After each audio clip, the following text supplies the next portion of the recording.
When suddenly at the midnight hour an invisible troop is heard passing, with exquisite music, with shouts, do not mourn in vain your fortune failing you now, your works that have failed, the plans of your life that have all turned out to be illusions. Christianity arrived in Egypt with St. Mark shortly after the death of Christ. It was wickedly persecuted until it became the official religion of the Roman Empire in the 4th century. And that was about the same time as the last hieroglyphic inscriptions were carved.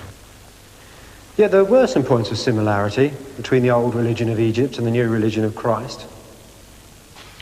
Hathor, for example, and the goddess Isis were identified for a while with the Virgin Mary. But basically, the attitude of the new religion to the old was one of fear and hostility.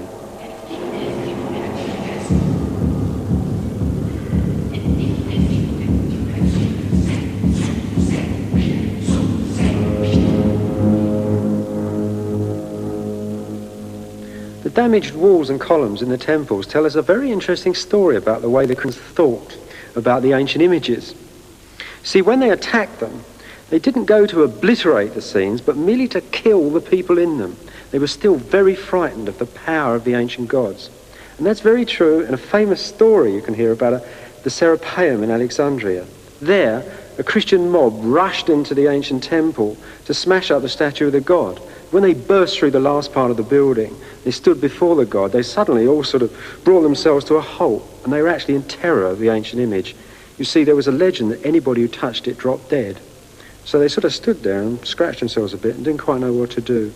Until one guy, who was a bit braver than the rest, rushed forward with an axe and struck the figure of the god right across the neck. And at that moment, the entire gang of Christians descended on the statue and tore it to pieces in a great fury.